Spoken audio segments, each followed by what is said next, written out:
Hello everyone, welcome you all in my YouTube channel Ravi Sir Biology. In today's lecture, as we were started male reproductive system, female reproductive system, we were talking about human reproduction. In human reproduction, we were talking about capacitation. The topic today is capacitation.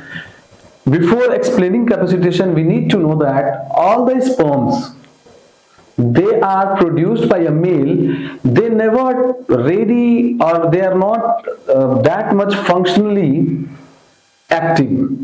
They attain their maturity when they entered into the female reproductive tract. कोई भी sperm अपने functional maturity को attain करने के लिए पहले उसे female reproductive tract में जाना होता है और उसके बाद से वो सेक्सुअली मैच्योर होता है।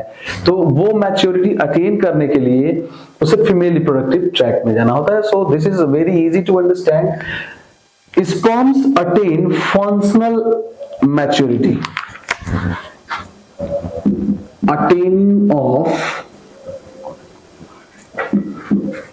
attaining of functional maturity by sperm, maturity by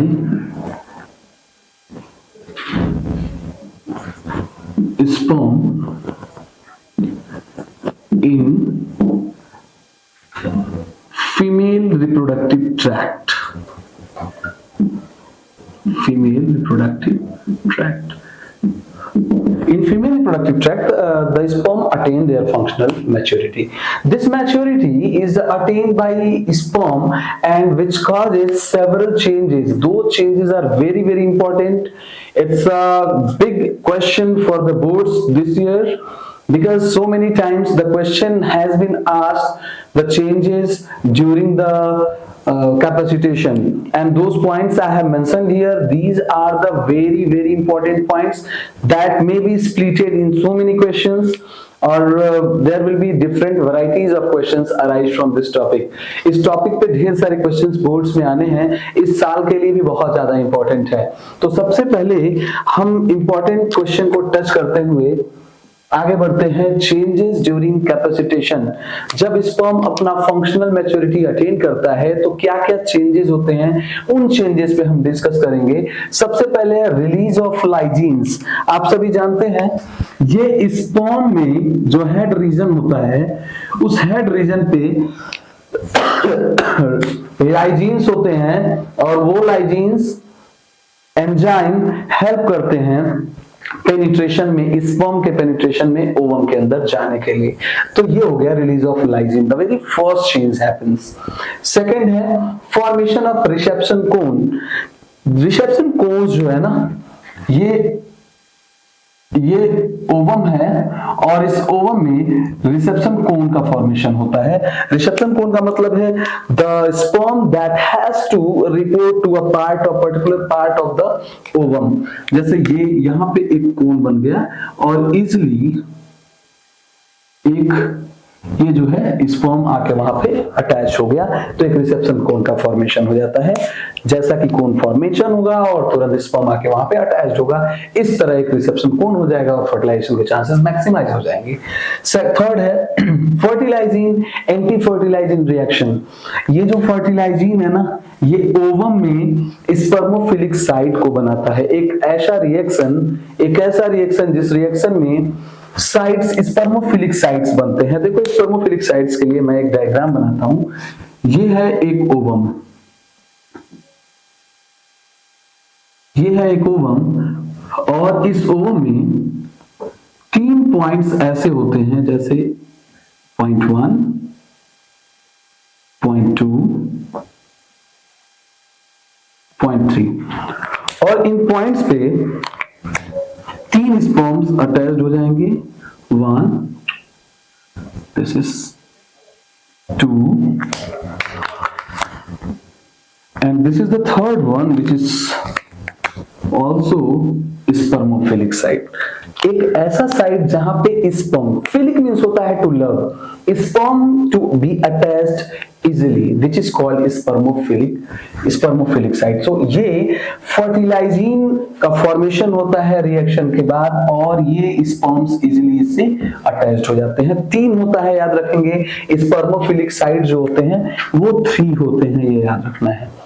ऐसे ही एंटी फर्टिलाइजिन, जब एंटी फर्टिलाइजिन रिएक्शन वो स्पर्म में होता है, ओवम में होता है फर्टिलाइजिन रिएक्शन, और एंटी फर्टिलाइजिन रिएक्शन होता है स्पर्म में, जिसमें एक्रोसोम जो होता है, ये जो एक्रोसोम है स्पर्म का, ये हेड रीजन है, ये उसका नेक रीजन है और ये टेल।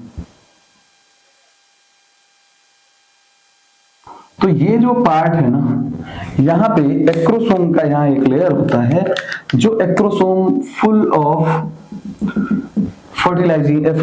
लाइजीन एंजाइम्स को रखता है। वो लाइजीन्स क्या करते हैं, स्पर्म से, ओवम से अटैच्ड होते हैं और उस स्पर्म से एंजाइम को जैसे रिलीज करते हैं वो इजीली पेनिट्रेट कर देता है और वो अंदर चले जाते हैं। तो इस तरह जो है ना, ये साइटोप्लाज्म रिलीज होगा इसका, ये फर्टिलाइजिन ब्रेकडाउन कर, फर्टिलाइजिन रिएक्शन होगा एंटी फर्टिलाइजिन, और ये जो एक्रोसोम होता है ये अंदर जाएगा और ये इजीली रप्चर हो जाएगा एक्रोसोम, और जैसे एक्रोसोम रप्चर होगा वैसे ही साइटोप्लाज्मिक कंटेंट्स जो है इसमें चले जाएंगे और फर्टिलाइजेशन इजीली हो जाएगा। नेक्स्ट है beginning of meiosis second.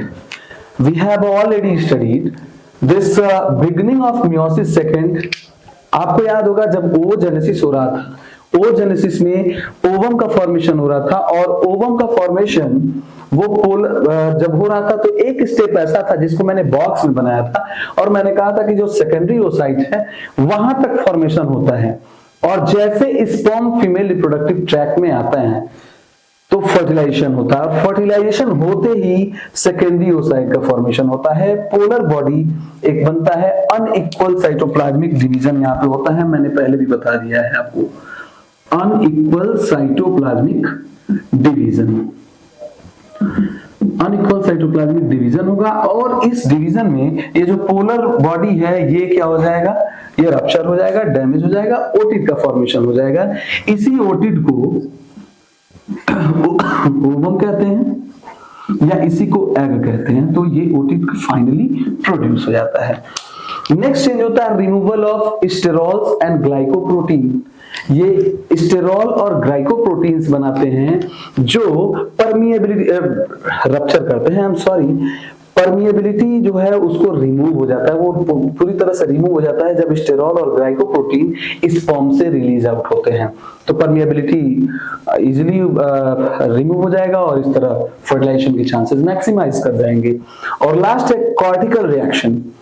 Cortical reaction जब होता है तो एक फर्टिलाइजेशन मेम्ब्रेन का फॉर्मेशन होता है, मतलब जैसे फर्टिलाइजेशन हुआ स्पर्म के साथ ही, स्पर्म के एंट्री के साथ ही वहां पे एक फर्टिलाइजेशन मेम्ब्रेन बन जाता है। वो मेम्ब्रेन किसी दूसरे स्पर्म की एंट्री को रोक देता है, क्योंकि अगर दूसरा स्पर्म चला गया तो पॉली एम्ब्रियोनिक कंडीशंस हो जाएंगे, और पॉली एम्ब्रियोनिक कंडीशंस जब अगर होते हैं तो फिर चांस जो है फर्टिलाइजेशन का डिस्ट्रॉय होने का हो जाता है। इसीलिए फर्टिलाइजेशन मेंटेन रहे और कंसीव, वो फीमेल कंसीव भी करे, इसीलिए ये पॉली स्पर्मी कंडीशन को, स्पर्म को, not poly embryony, it is the word polyspermy. Polyspermy means sperm एक एंटर कर गया ओवम में, जैसे एंटर करेगा एक फर्टिलाइजेशन मेम्ब्रेन बन जाएगा, और फिर उस मेम्ब्रेन की वजह से कोई और स्पर्म अगर वहां आता है तो वो डैमेज हो जाएगा, वो एंटर नहीं कर पाएगा।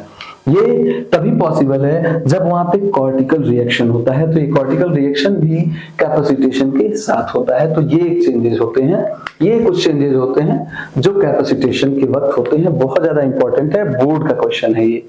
अब हम बात करते हैं सिग्निफिकेंस की। 2-3 सिग्निफिकेंस हैं, उसकी बात करते हैं। तो हम सभी जानते हैं मियोसिस सेकेंड, ये इसमें सबसे पहले मियोसिस सेकेंड जो होता है वो भी मैंने बताया ही आपको। ये 4th point, meiosis second happens only at the time of capacitation. Capacitation is a part of the fertilization in which the functional maturity will be occupied by a sperm, और वो जैसे होगा, वो जैसे होता है वैसे ही मियोसिस सेकंड होगा, और मियोसिस सेकंड होगा तभी जाके पॉसिबल है कि फर्टिलाइजेशन होगा। तो मियोसिस सेकंड हो गया और इसमें ओवम भी फॉर्मेशन हो जाता है। तो ये फर्स्ट एक हो जाएगा, ये फर्स्ट हो गया मियोसिस सेकंड। अगर मियोसिस डिवीजन ना हो तो वेरिएशंस नहीं आएंगे, क्योंकि कुछ कैरेक्टर मदर से, कुछ कैरेक्टर फादर से, हाफ ऑफ क्रोमोसोम्स आते हैं और फिर एक जाइगोट का फॉर्मेशन होता है जो एक कंप्लीट बॉडी होता है। तो ये हो गया जेनेटिक वेरिएशन। थर्ड है half number of chromosomes, suppose a male is giving n and a female is also giving n, these n plus n that form two. Changes क्या क्या होते हैं जब कैपेसिटेशन होता है? तो फर्स्ट चेंज होता है लाइजिन का फॉर्मेशन होता है स्पर्म में, स्पर्म के एक्रोसोम में लाइजिन होते हैं, उसका फॉर्मेशन हो जाता है। Second, formation of reception cone, यहाँ पे एक रिसेप्शन कोन का फॉर्मेशन हो जाएगा so that the sperm can bind here. Third, fertilising anti fertilising reactions बनेंगे। फर्टिलाइजिंग रिएक्शन जो है वो क्या करेगा? स्पर्मोफिलिक साइट को बनाएगा। Spermophilic site means to love sperm, the site which love the sperm made in the ovum, और ovum में वो साइट बन जाएगा। 3 साइट्स बनेंगे, याद रखेंगे, और वो 3 साइट्स स्पर्मोफिलिक साइट्स कहलाते हैं। ये हो गया फर्टिलाइजिंग। एंटी फर्टिलाइजिंग में स्पर्म में होता है एंटी फर्टिलाइजिंग रिएक्शन, और उसमें क्या होता है कि कोई भी एक्रोसोम रप्चर होता है और उसके साइटोप्लाज्म जो है वो रिलीज हो जाते हैं। तो ये हो गया fertilising anti fertilising reaction. Next है बिगिनिंग ऑफ मियोसिस सेकंड, जो ओवम का फॉर्मेशन पढ़ रहे थे। The process of formation of ovum is called oogenesis. वो ओजेनेसिस का प्रोसेस 2 स्टेप्स उसके रुके होते हैं, सॉरी लास्ट स्टेप उसके रुके होते हैं, और वो लास्ट स्टेप तब होता है जब स्पर्म फीमेल रिप्रोडक्टिव ट्रैक्ट में आ जाता है और कैपेसिटेशन होता है। तो जब कैपेसिटेशन होगा तो ओ साइड सेकेंडरी, ओ साइड का फॉर्मेशन हुआ और मियोसिस सेकेंड यहाँ हो जाता है। यहाँ पे होता है मियोसिस सेकेंड और फिर ओटिक का फॉर्मेशन हो गया। यही ओटिक एग होता है या ओवम होता है, और ये पोलर बॉडी डिजेनरेट हो जाता है बाद में।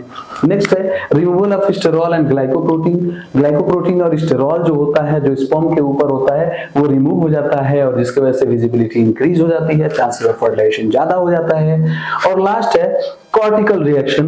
कॉर्टिकल रिएक्शन में क्या होता है कि एक बार एक स्पर्म किसी ओवम में एंटर कर गया तो वहां पे एक रिएक्शन होता है, जिस रिएक्शन के बाद फर्टिलाइजेशन मेम्ब्रेन बन जाता है, और वो फर्टिलाइजेशन मेम्ब्रेन किसी भी स्पर्म को जाने से उसे रोक देता है, डैमेज कर देता है उसको।